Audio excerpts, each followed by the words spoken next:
जालिमों, मोदी की तस्वीरों ने एक बार फिर इंटरनेट ब्रेक कर दिया है।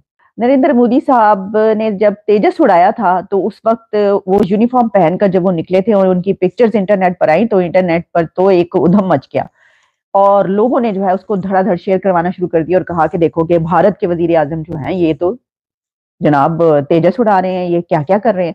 लेकिन अब हुआ कुछ यूं है कि मोदी साहब एक आइलैंड पर पहुंचे हैं और वहां पर उन्होंने स्नॉर्कलिंग, डाइविंग और स्विम और उस आइलैंड पर उनकी पिक्चर्स जो हैं ये सब करते हुए वायरल हो रही हैं। वो कौन सा आइलैंड है?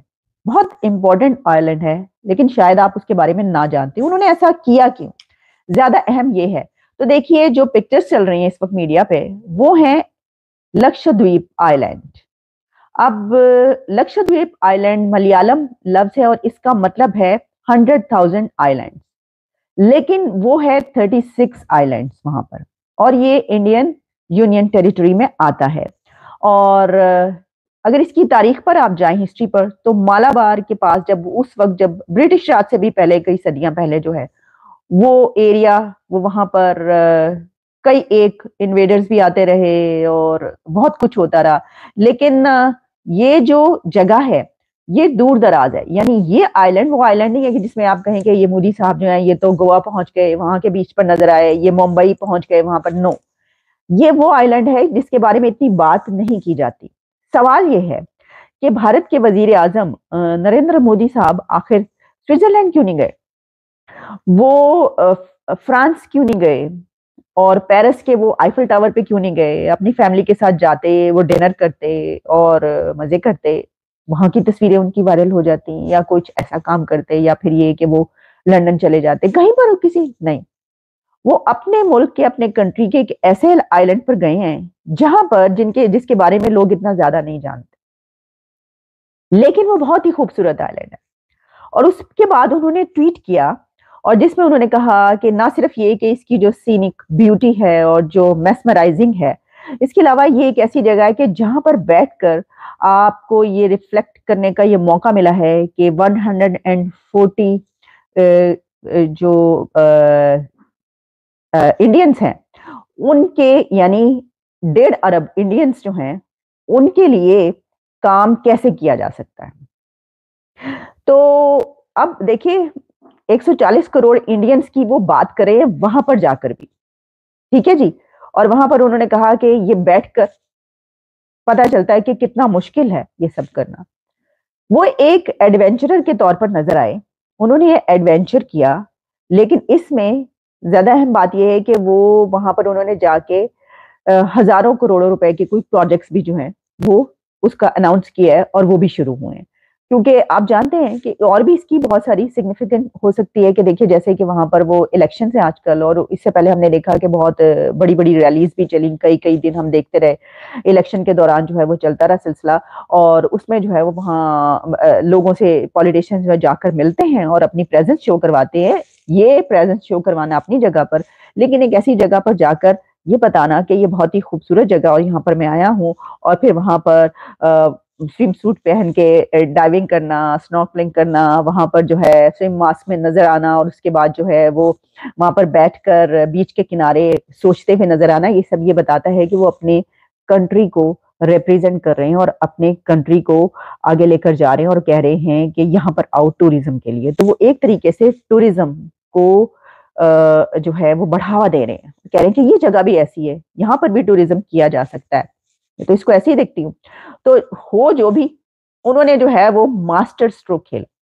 वजीर आजम मोदी का ये एक और मास्टर स्ट्रोक है, क्योंकि इससे उनकी फिर तस्वीरें वायरल हो रही हैं, फिर वीडियोस वायरल हो रही हैं, फिर इंटरनेट ब्रेक हो रहा है, बात हो रही है। आपको याद होगा जब इटालियन प्राइम मिनिस्टर मेलोनी की तस्वीर वायरल हुई थी, सेल्फी वायरल हुई थी मोदी साहब के साथ, तो आपको ने देखा होगा कि बहुत ज्यादा उसके ऊपर बातचीत हुई। और उसके ऊपर जब उन्होंने कहा कि बेस्ट फ्रेंड्स लिखा मेलोनी ने, बल्कि हुआ कुछ यूं कि अभी जो मेलोनी है उनको एक अवार्ड भी दिया गया है मैन ऑफ द ईयर का, लेकिन वुमेन ऑफ द ईयर का देना चाहिए था। लेकिन उस पे वो एक जगह थी और वहां पर वो उठी और अवार्ड लेने के लिए जब आगे गई, उनके लिए तालियां बज रही थी, क्लैप हो रही थी। तो उन्होंने, जहां देखिए जवाब देने के बहुत से तरीके होते हैं, यूं करते हैं, यूं भी वो कर रही हैं, यूं भी करते हैं लोग, ठीक है, बहुत सी चीजें, लेकिन उन्होंने साथ में ये भी किया इस तरह। तो फिर उसके ऊपर भी एक हंगामा हो गया कि ये तो मोदी साहब से इन्होंने सीखा है। इसका मतलब है कि ये तो उनकी मुरीद बन चुकी हैं। हैं जी, पैरोकार बन चुकी है ये नरेंद्र मोदी की, और क्योंकि वो उन्होंने उनसे ये लिया और वो इस तरह कर रही हैं। क्योंकि ये इटली में इटालियन जो प्राइम मिनिस्टर है वो तो उसका तो ये तरीकाकार नहीं है। ये तो ज़ाहिर है कि सब जानते हैं कि जब शुक्रिया अदा करते हैं तो वो इस तरह करते हैं, नमस्कार भी ऐसे करते हैं, शुक्रिया भी इस तरह अदा करते हैं। तो उन्होंने कहा, सबने कहा कि ये इतना असर हो गया उनके ऊपर मोदी साहब का कि अब वो अपना जो थैंक यू है वो भी इस तरह कर रही हैं। तो ये जो चीज़ है ना, जो मैंने आपको कहा कि मास्टर स्ट्रोक खेला है मोदी ने, ज़ालिमों, मोदी फिर आ गया है और मोदी ने अपनी तस्वीरें जो एक मर्तबा फिर उनकी वायरल हो चुकी हैं। तो मास्टर स्ट्रोक इसलिए है कि अपनी प्रेज़ेंस किस तरीके से जो है आपने रखनी है, अपने लोगों तक भी, मीडिया तक भी और दुनिया तक भी। तो उनकी खबरें पहुँचती हैं, दूर-दूर तक। अच्छा, इसमें जैसे मैंने कहा कि वो सैर करने कहीं और भी जा सकते थे ना, यानी वो जैसे चले जाते, वो पेरिस चले जाते, नहीं गए ना। वो अपने मुल्क के ही किसी एक हिस्से में जो है वो नज़र आए, एक ऐसी जगह पर जहाँ जिसको कोई नहीं जानता। अच्छा, मैं देख रही थी कि टूरिज़्म तो वैसे ही इंडिया का बहुत बढ़ रहा है, मतलब टूरिज़्म तो इंज बढ़ रहे हैं, उन्हां दा पता नहीं की हो रहा है उत्थे। लेकिन जो 28 से ज़्यादा कंट्रीज़ हैं, उन्होंने इंडिया को वीज़ा ग्रांट किया, फ्री वीज़ा, जिसमें एक ईरान भी अभी खबर आई थी पिछले दिनों कि जनाब ईरान हद हो गई, मुस्लिम कंट्री है तो पाकिस्तान को ग्रांट किया नहीं फ्री वीज़ा और इंडिया को दे दिया। उसने भी दे दिया, ईरान ने भी फ्री वीज़ा कर दिया इंडिया के लिए, और 28 से ज़्यादा कंट्रीज़ ऐसी हैं, बल्कि 28 नहीं, सॉरी मैं गलत बोल रही हूँ, 58 से ज़्यादा कंट्रीज़ ऐसे हैं जिन्होंने इंडिया को फ्री वीज़ा ग्रांट किया हुआ है कि आएँ जी आएँ, आप हमारे मुल्क में आएँ। तो वो इसलिए कि ज़ाहिर है, उनको तो वो कहते हैं कि ज़रूर हम तो चाहते हैं आप आएँ, उनसे कोई दहशतगर्दी का खतरा भी नहीं होता कि उधर से कोई दहशतगर्द आ जाएगा। और दूसरा ये भी होता है कि वहाँ के लोग जब जाएँगे तो खर्च करेंगे, इन्वेस्टमेंट, और वैसे भी ताल्लुकात अच्छे रखने के लिए भी किया जाता है, और फिर उनका नंबर बड़ा अच्छा है इंडिया का, पासपोर्ट का नंबर भी बहुत अच्छा है, तो ऐसे कंट्रीज़ को जो है वो तो दिया जाता है इस तरह की जो होती हैं सहूलियात। तो ये है सिलसिला।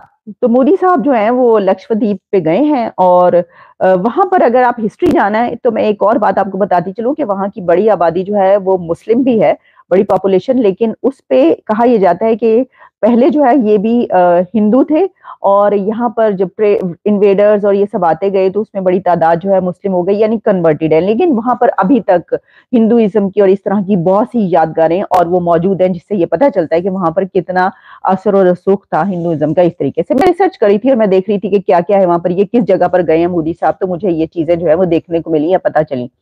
तो वो जिस तरीके से आपको पता है कि अब सिलसिला चल रहा है, वो जो है अयोध्या में अब राम टेम्पल, उसका भी जो है इनॉग्रेशन होने वाला है। तो उसके पीछे भी जो कहानी या जो हिस्ट्री है वो इसी तरीके से आप जानते हैं, पहले भी बात की है, दोबारा भी जब वो होगा तो उसके ऊपर बात करेंगे। दीप यात्रा के दौरान भी इसकी एक झलक देखने को मिली। उन्होंने समुद्र किनारे मॉर्निंग वॉक किया, जो उनके बेहतर स्वास्थ्य के प्रति एक संदेश देता है। प्रधानमंत्री ने प्रकृति की गोद में छिपे लक्षद्वीप की सुंदरता भी दिखाई। उन्होंने समुद्र किनारे बसे इस जंगल की तस्वीर शेयर की है। ये तस्वीरें लक्षद्वीप के प्रति पर्यटकों का मन मोहने के लिए काफी है। लक्षद्वीप की सुंदरता दिखाने के अलावा पीएम मोदी ने वहाँ के लोगों से मुलाकात की। पीएम ने कहा,